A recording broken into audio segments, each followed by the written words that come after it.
Makinig ka sa akin ngayon dahil ang ginagawa ng Diyos sa iyo ngayong araw ay hindi basta pangkaraniwang kilos ng awa, kundi isang tahimik na paglalagay muli ng langit sa ibabaw ng buhay mong matagal ng tila na iwan sa dulo ng isang daang walang ilaw.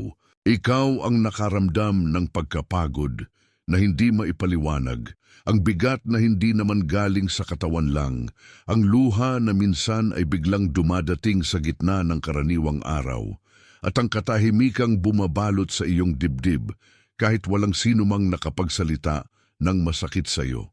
Ikaw ang may mga gabing parang may tinatawag sa iyo ang hangin, parang may isang bagay na malapit ng mabuksan, parang may panahong huminto sa gilid ng pintuan mo at ayaw umalis.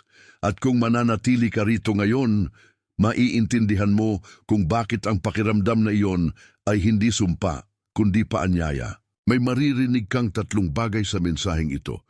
Una, makikilala mo ang mga palatandaan na matagal mo nang nadarama pero hindi mo mailagay sa salita. Pangalawa, makikita mo ang ugat ng pagod na iyon at kung bakit hindi ito basta kahinaan. Pangatlo, maririnig mo kung paano ka ibinabalik ng Diyos sa lugar na para sa iyo mula pa noong una bago ka pa masanay sa pagdududa. Hindi ka napadpad dito sa isang aksidente. Ang mensaheng ito ay dumating sa iyo sa tamang oras, sa tamang araw, at sa paraang ang puso mo lang ang makaaalam kung gaano ito kasakto na para bang may pumirma sa iyong pangalan bago pa man tumunog ang huling hakbang ng iyong pag-aalinlangan. May mga pangyayari na hindi nagkataon. May mga salita na hindi basta naririnig at may mga pagkakataon na ang isang mensahe ay dumarating hindi dahil hinanap mo ito, kundi dahil ipinadala ito sa iyo ayon sa isang mas mataas na kasunduan na matagal nang umiiral sa likod ng iyong mga araw. May mga bagay na nagsimula ng mangyari sa iyo na hindi mo maipaliwanag sa iba. Bigla mong napapansing may mga taong dati ay madali mong kausap, pero ngayon ay parang may pagitan na hindi mo mailarawan. Bigla mong nararamdaman na may mga kwentong dati mong pinaniniwalaan. Pero ngayon ay tunog lamang, walang buhay, walang bigat, walang katotohanang kayang tumahan sa iyong loob. May mga araw na gumigising ka sa parehong oras, tila hinahagod ng isang hindi nakikitang kamay ang iyong isip bago pa sumikat ang liwanag. May mga sandali na kahit nasa gitna ka ng maraming tao, parang ikaw lang ang talagang naglalakad sa isang mas malalim na lalim na hindi nila nakikita. At may mga numero, paulit-ulit, sa resibo, sa plaka, sa oras, sa pahina, na parang may gustong kumatok sa iyong kamalayan ng higit sa isang beses. Ang mga iyon ay hindi lamang nakakainis na detalye. Ang mga iyon ay mga palatandaan ng pag-aayos. Ang pagod ay hindi laging pagkatalo. Minsan, ito ay pag-calibrate. Ang layo mo sa mga dating boses ay hindi laging pagkaputol. Minsan, ito ay paglipat sa tamang tunog. Ang paggising mo sa parehong oras ay hindi laging pagkabalisa. Minsan, ito ay paanyaya ng Diyos na hawakan mo ang sandaling dati mong pinapalampas. At ang totoo, kapag nagsimulang magbago ang panloob na ritmo mo, ang mga dating bagay ay hindi na nagtatagal sa iyong mga kamay.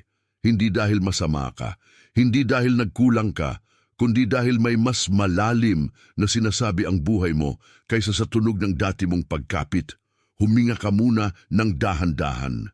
Hayaan mong bumaba ang bigat ng mga salitang iyon sa lugar sa loob mo na matagal nang naghihintay marinig na may saysay ang nararamdaman mo. Kung kahit isa sa mga ito ay tumama sa iyo, kung may bahagi ng dibdib mo ang biglang lumuwag, kung may bahaging nagsabi ng tahimik na oo, itype mo ang bilang na 888 sa mga komento. Ang mga daliri mong nagtatype ng bilang na iyon ay hindi lang gumagalaw. Sumasang-ayon ang iyong espiritu nang hindi kailangan ng maingay na paliwanag. Ito ang munting tanda ng pagtanggap, pero totoo ito.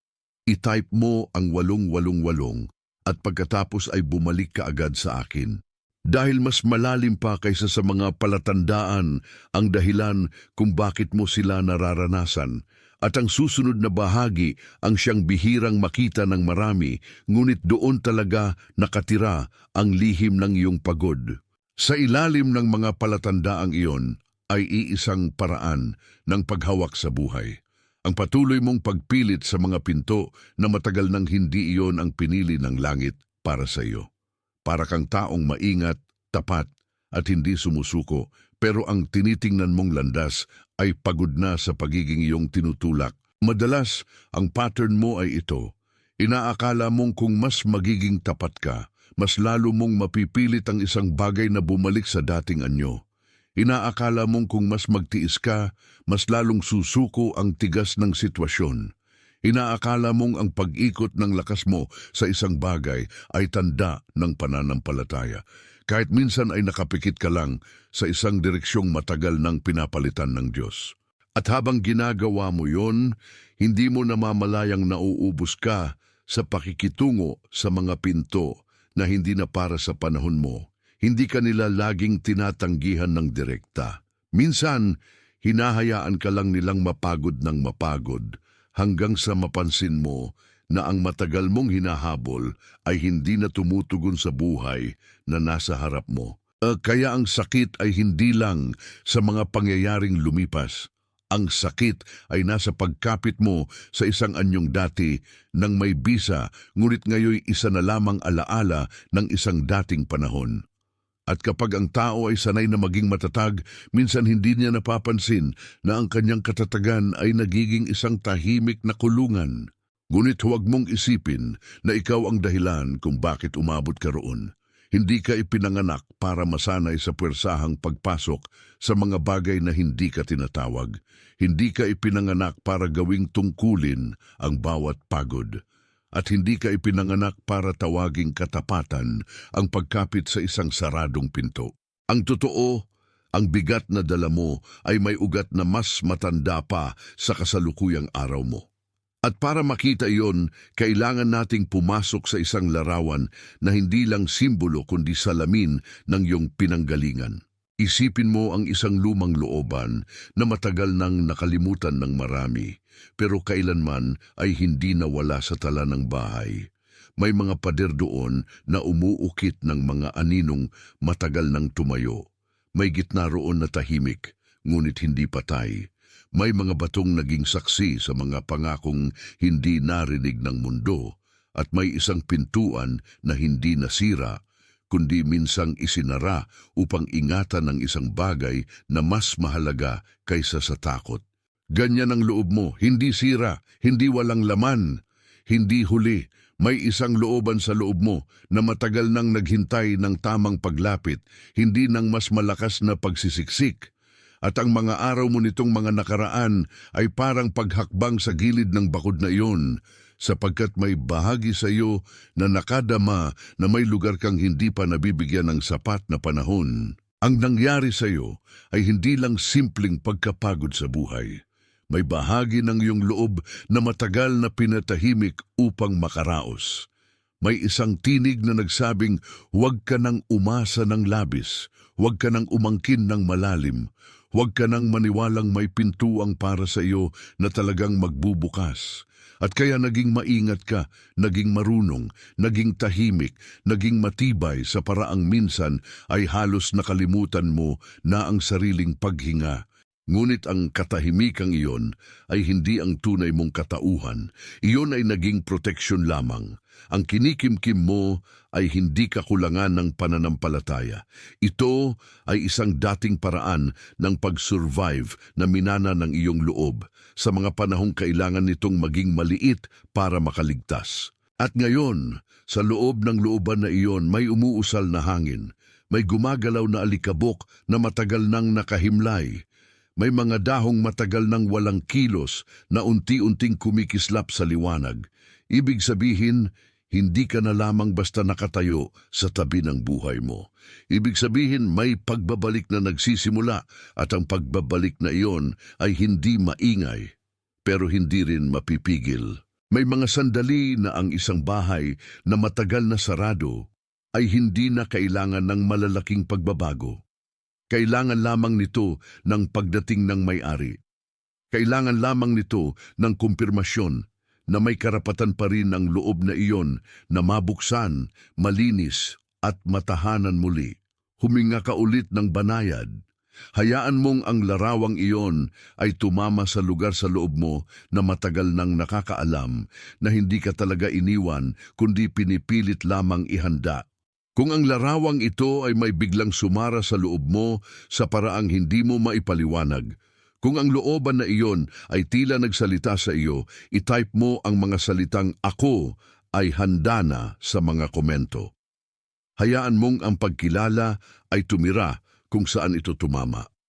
I-type mo ito at pagkatapos ay bumalik ka agad sa akin dahil may pagbabalik na mas mahalaga kaysa sa pagpilit.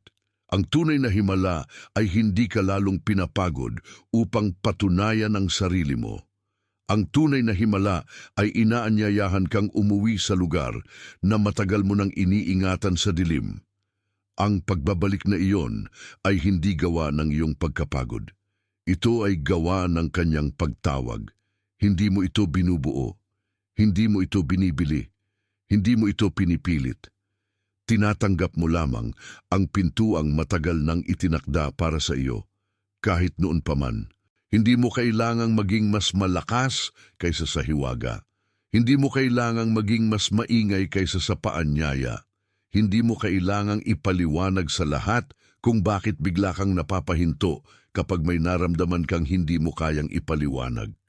Minsan, ang pinakamalalim na espiritual na kilos ay ang pagtigil sa paghabol at ang pagpayag na ikaw naman ang matagpuan. At kung may dalawang bagay akong nais mong tandaan ngayong gabi, ito ay ito. Una, hindi nasasayang ang iyong naramdaman at ikalawa, may mga pinto na bumubukas lamang kapag tumigil ka sa pananakit sa sarili mo sa pagtutulak sa kanila. May paraan ng paglapit na mas malinis kaysa sa pagkabahala. May paraan ng pananatili na mas tahimik kaysa sa pangamba.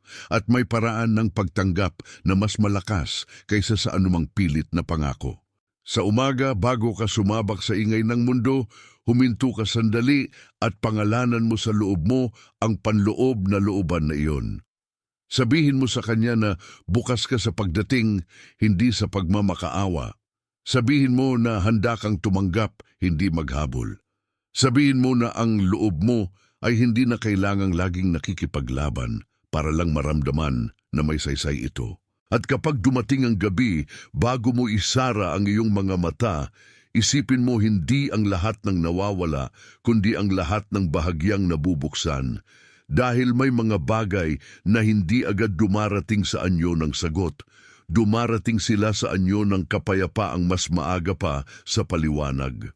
Kung ang bahaging ito ay tumama sa iyong puso, kung may hindi nakikitang bahagi sa iyo na nagsabing oo, hayaan mong ang iyong like ay maging amen ng walang salita. Hindi bilang-bilang, kundi bilang pagsang-ayon na ang tinig na ito ay tumama sa totoo. Sandali lang, huwag mong hayaang magmadali ang loob mo palayo sa sandaling ito.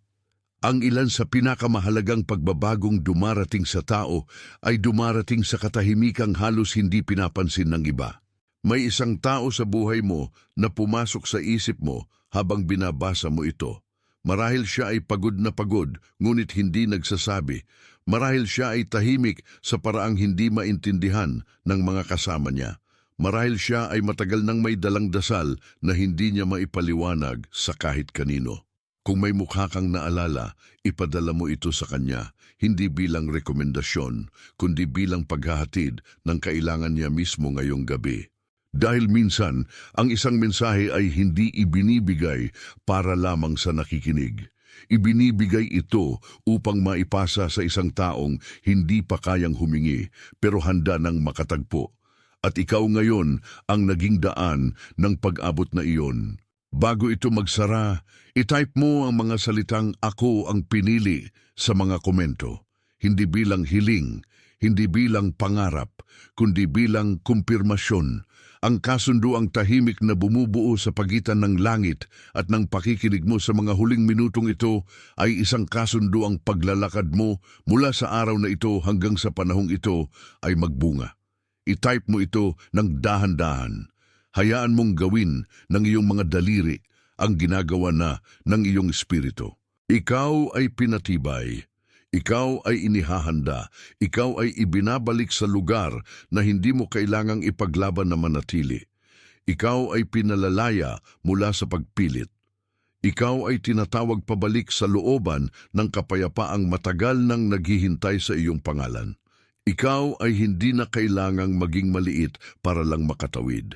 Ikaw ay hindi na kailangang makipagtalo sa saradong mga pinto na ngayon ay napapalitan ng mga tunay na bukas. Sa mga sandaling ito, sa iba't ibang panig ng mundo, may mga pusong tumatanggap din ng parehong pagkilala. May mga kaluluwang tahimik na umaalpas sa parehong lumang bigat. At may mga taong hindi magkakilala pero iisa ang pinanggagalingan ng kanilang pagluha. Bahagi ka ng isang bagay na hindi sumisigaw at iyan mismo ang dahilan kung bakit ito totoo. Nakatakda na ang iyong pagbabalik. Nasa tamang kamay ang iyong paglalakbay. Nasa liwanag ang iyong pangalan. Naisaayos na. Ikaw ay hindi na kailangang magbantay sa dilim nang parang iisa ka lamang sa buong daan. Ang inilalatag ngayon sa harap mo ay hindi bagong pasanin, kundi bagong liwanag sa loob ng parehong buhay na matagal mo nang nilalakaran. May mga araw na akala mo ay wala nang ibang magbabago maliban sa pagod, pero ang totoo ay may mga bagay na gumagalaw sa ilalim ng tahimik na ibabaw ng iyong mga oras. May tinatanggal, may nililinis, may pinalalambot, at ang pinakamahalaga, may ibinabalik na matagal ng gustong mahanap ka. Ikaw ay hindi nasira, ikaw ay hinahanda, ikaw ay hindi iniwan sa gitna, ikaw ay inilalayo mula sa mga bagay na hindi na kayang dalhin ang iyong pangalan ng may karangalan. At sa sandaling ito, hinihiling ko sa iyo na manatili dahil ang huling bahagi ng mensaheng ito ang magsasara ng lahat ng butas na matagal nang pinapasok ng pagdududa. Makinig ka ng mas malalim ngayon dahil ang mga susunod na salita ay hindi lamang para sa iyong isip, para ang mga ito sa lugar sa loob mo na tumahimik na ng matagal pero hindi kailanman tumigil sa pag-asam na may darating na makakaunawa sa kanya ng walang paliwanag. May 4 na bagay kang mapapansin sa sarili mo sa panahong ito. Mapapansin mo ang paglapit sa mga lumang sitwasyon na dati ay madali mong tanggapin pero ngayon ay biglang may bigat na. Mapapansin mo ang mga taong dati ay madaling makapagpasaya sa iyo pero ngayon ay parang may pader sa pagitan ninyo na hindi makita ng iba. Mapapansin mo ang mga sandaling tila may ipinapahiwatig ang katahimikan at ang mga gabing hindi mo alam kung bakit bigla kang nagigising na may pakiramdam na may gustong sabihin ang langit. At mapapansin mo na ang mga bagay na dati ay kaya mong ipagsawalang bahala ay ngayon ay hindi na pumapasa sa puso mo ng walang tanong. Ang mga iyon ay hindi senyales na ikaw ay napapahamak. Ang mga iyon ay senyales na ang panloob mong mundo ay hindi na kayang sumunod sa dating ritmo. Kapag ang isang tao ay matagal nang lumalakad sa maling bilis, darating ang sandali na ang kanyang kaluluwa mismo ang magsasabing sapat na at ang pagsasabi niyang iyon ay hindi pagod lamang. Ito ay katotohanan. At minsan, ang paggising mo sa parehong oras, ang biglang pagluha mo ng walang dahilan, ang hindi maipaliwanag na bigat sa dibdib mo habang tahimik ang paligid ay hindi pasanin na kailangang ikahiya. Ito ay pagpansin, ito ay paglipat, ito ay paraan ng Diyos na sabihing mas malalim ka kaysa sa mga mabilisang paliwanag na ibinibigay ng mundo. Kaya huwag mong tawaging kabiguan ang bawat pagyanig na nararamdaman mo. Huwag mong tawaging kahinaan ang bawat hindi mo kayang ipaliwanag. May mga bagay na hindi dumaraan sa isip bago dumaan sa espiritu. At kapag dumaan na sila roon, ang mga lumang katawagan ay hindi na sapat. Huminga ka muna ng marahan. Hayaan mong lumuwag ang iyong mga balikat. May binubuksan akong mas malalim kaysa sa mga panlabas na palatandaan at gusto kong maramdaman mo iyon bago ko ito pangalanan. Kung kahit isa sa mga salitang ito ay may kumapit sa loob mo, kung may bahagi ng puso mong nagsabing oo, kahit tahimik lang iyon, itype mo ang 888 sa mga komento. Ang bilang na iyan ay hindi lamang simbolo ng pag-apaw. Ito ay sagot ng iyong loob sa isang paanyayang matagal mo nang hinihintay. I-type mo ang 888 at pagkatapos ay bumalik ka agad sa akin. Dahil may higit pa sa mga palatandaan, may dahilan kung bakit sila nagkakasunod at ang dahilan na iyon ang susunod mong maririnig. Sa ilalim ng mga palatandaang iyon ay iisang ugali ng puso, ang paghahawak sa mga bagay na matagal nang hindi na tumutugon sa iyong lakas. Hindi ito palaging mukhang pagkapit, minsan mukhang kabutihan, minsan mukhang katapatan, minsan mukhang pagiging responsable. Pero sa loob, pareho lang ang nangyayari. Ang buhay mo ay nauubos sa pagtulak sa pinto na hindi na iyon ang pinto mo. Iyan ang pattern. Ang mapagpakumbabang pagpilit, ang tahimik na pag-aakalang kung mas magtitiis ka, mas bubukas ang bagay na pinapangarap mo.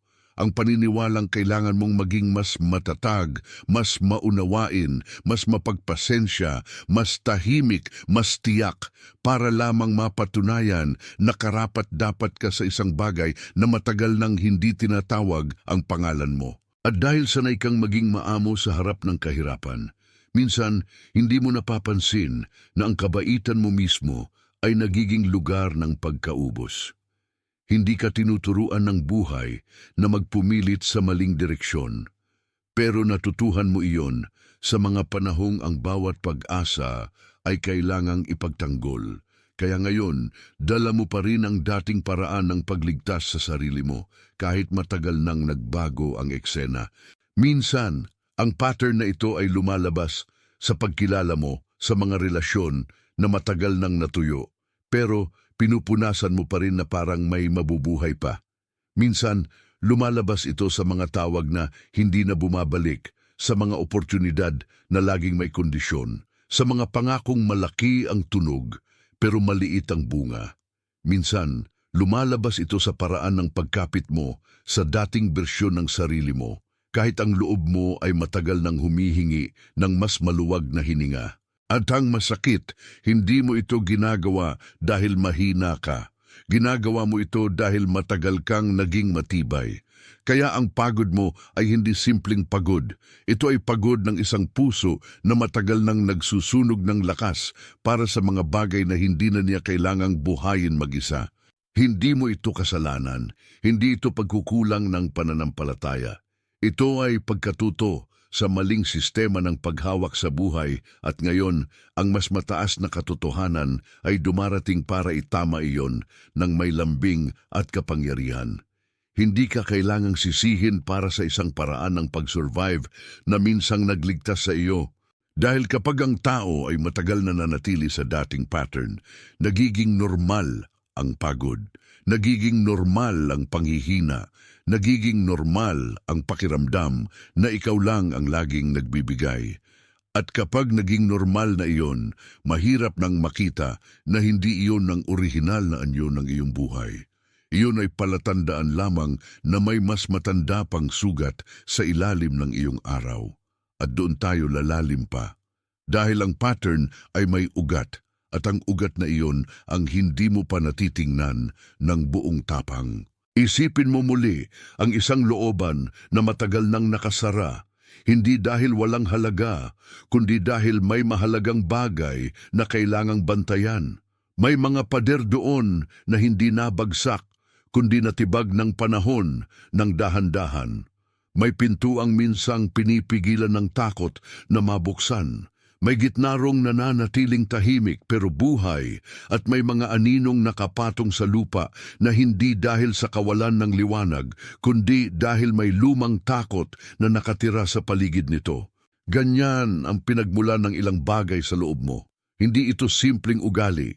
Ito ay dating proteksyon. Noong mas bata ang iyong loob, natutunan nitong huwag masyadong umahon, huwag masyadong umasa, huwag masyadong tumingin sa direksyong maaaring muling sumakit.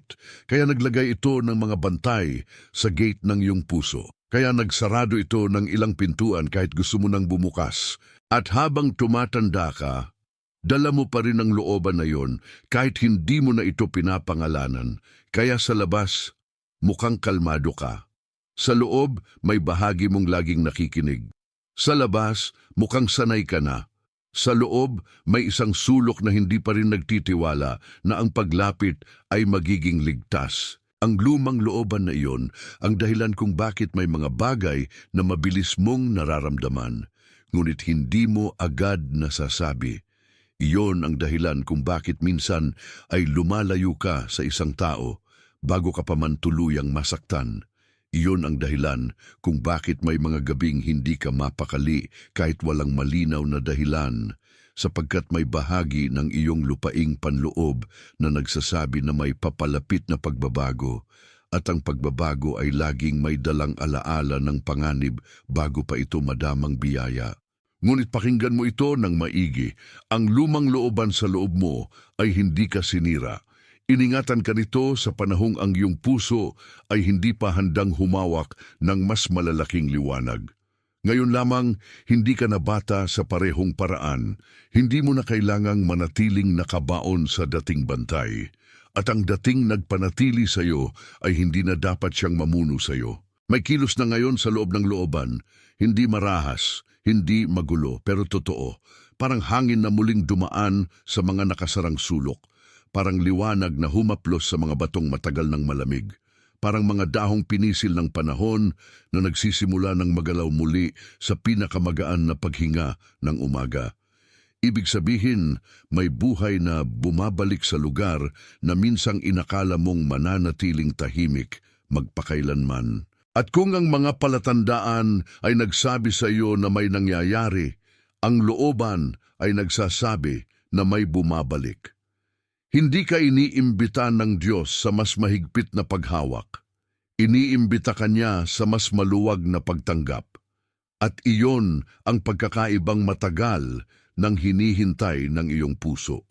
Humina ka muna sa loob ng ilang segundo. Hayaan mong ang imaheng ito ay lumubog sa pinakailalim ng iyong pakikinig. Huwag mo itong madaliin palabas. Ang ilang pagkilala ay kailangang tumigil sa loob mo bago ito maging bagong direksyon. Kung ang looban na ito ay biglang naging malinaw sa iyo, kung may isang bagay sa loob mo ang nagsabing oo, i-type mo ang mga salitang "Ako ay handa na" sa mga komento. Huwag mo itong isulat bilang hiling. Isulat mo ito bilang pagkapasok ng pagkilala sa lugar na matagal nang naghihintay. I-type mo ito at pagkatapos ay bumalik ka agad sa akin. Dahil ang pagbabalik ay mas malalim kaysa sa pagpilit. Ang kapayapaan ay hindi nakakamit sa pamamagitan ng matigas na kamay. Dumadating ito kapag ang loob ay pumapayag ng huminto sa pakikipaglaban sa sariling pintuan. Iyan ang susi ng lahat ng ito. Hindi ka hinihingian ng langit ng mas maraming puwersa. Hinihingi nito ang iyong pagpayag na kilalanin ang tamang bukas. Hindi lahat ng pagkakataong lumalapit ay para pasukin. Hindi lahat ng nakasanayan ay kailangang ipagpatuloy. At hindi lahat ng bagay na matagal mong minahal ay nakaatang pa rin sa buhay na itinakda para sa iyo ngayon. Sa totoo lang, ang matagal mong hinahanap ay hindi higit pang tensyon. Ito ay pag-uwi. Hindi isa pang laban, kundi pag-alala kung saan talaga nakatayo ang iyong pangalan. At kapag nagsimula kang sumagot sa tamang tawag, ang dating bigat ay unti-unting nawawalan ng kapangyarihan na takutin ka. May mga pagkakataon na ang tao ay hindi nagbabago dahil may biglang sumisira sa kanya. Nagbabago siya dahil may isang matiyagang liwanag na matagal nang nag-aantay sa kanya sa loob at sa wakas ay pinili niyang humarap doon imbes na tumakbo. Iyan ang kasalukuyang ginagawa mo kahit hindi mo pa lubos na napapansin. At habang tumatanggap ka, may dalawang simpleng bagay kang maaaring yakapin bilang paalala, hindi bilang gawain. Una, ang umagang paghinto kung saan sasabihin mo sa loob mo na bukas ka sa pagdating at hindi sa paghabol. Ikalawa, ang gabing pagtitimpi kung saan ilalagay mo sa kamay ng Diyos ang lahat ng hindi mo na kailangang pilitin bago matulog. Hindi ito trabaho. Ito ay pag-uwi sa ritmo ng iyong espiritu. Hindi mo kailangang magsarili sa pagdadala. Hindi mo kailangang ipakita sa lahat na kaya mo lahat. Hindi mo kailangang persahin ang anumang bagay para lang maramdaman na may saysay ka. May saysay ka na, at ang saysay na iyon ay hindi galing sa pagod mong pagpupumilit. Galing ito sa katotohanang ikaw ay hinawakan, binantayan at muling tinatawag. Kung may pumalit na katahimikan sa loob mo habang naririnig mo ito, hayaan mong ang like mo ay maging amen ng walang salita. Hindi ito bilang, hindi ito sukatan. Isa itong tahimik na pagsang-ayon na ang narinig mo ay tumama sa lugar na matagal nang naghihintay marinig ang tamang pangalan.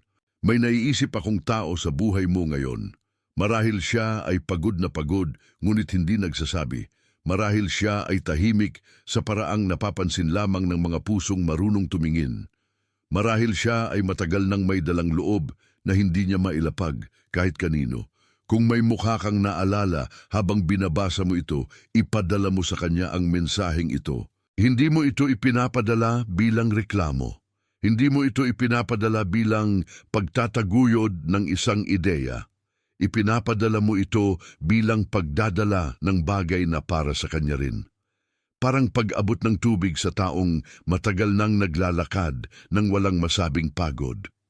Parang pagpapatong ng kamay sa balikat ng isang puso na hindi naman kailangan ng paliwanag, kundi presensya. At bago magsara ang mensaheng ito, kailangan mong marinig ang huling pagkilala. May isang kasunduan na matagal nang nabubuo habang nakikinig ka. Hindi iyon galing sa takot. Hindi iyon galing sa pilit. Galing iyon sa matagal nang itinatago ng loob mo na ngayon ay pinipiling sumang-ayon sa liwanag. Bago ito magsara, itype mo ang mga salitang "Ako ang pinili" sa mga komento. Hindi bilang panalangin, hindi bilang pangako sa hinaharap. Isulat mo ito bilang